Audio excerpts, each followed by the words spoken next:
Emiten perbankan PT Bank Sentral Asia Tbk dengan kode saham BBCA hingga entitas anak membukukan laba bersih sebesar 31,4 triliun sepanjang 2021 lalu. Perolehan laba tersebut tumbuh 15,8% secara tahunan. Adapun total aset BCA naik 14,2% secara year on year mencapai 1.228 triliun.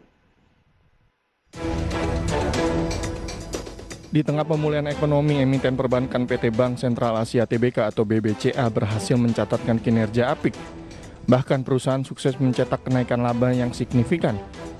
Dalam paparannya, Presiden Direktur Bank BCA Yahya Setia Atmaja menyebutkan hingga akhir 2021, laba Bank BCA dan entitas anak mencapai 31,4 triliun rupiah atau naik 15,8% dibandingkan dengan tahun sebelumnya.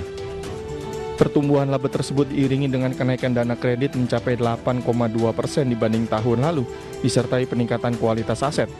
Sehingga biaya provisi tercatat menurun 19,6% dibandingkan dengan tahun sebelumnya. Hal ini tidak lepas dari upaya pemerintah dan otoritas dalam mengendalikan pandemi serta memberikan paket stimulus sebagai upaya menuju pemulihan perekonomian nasional. Pertumbuhan kredit diikuti oleh perbaikan kualitas pinjaman yang sejalan membaiknya ke pembayaran normal.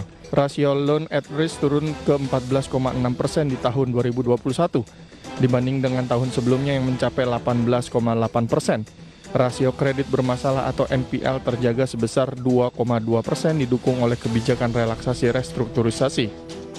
Dari Bank Indonesia mensupport likuiditas, dibanjiri di pasar sehingga kita tidak kesulitan mendapatkan likuiditas ya.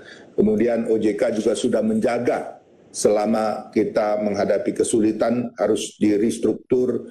Bayangkan kalau nggak ada proses untuk relaksasi, maka yang NPL itu banyak sekali. Padahal sebagian besar itu bisa recover. Tadi dari laporan juga LAR kita dari 18 turun ke 14%. Bahkan sebelumnya saya kira lebih dari 20% ya.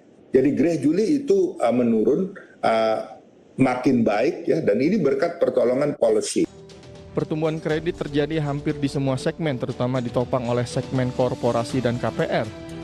Bahkan penyaluran kredit baru di segmen korporasi tumbuh 2 kali lipat dibanding level pra-pandemik, sementara untuk segmen UKM dan KPR juga mampu melebihi capaian 2019.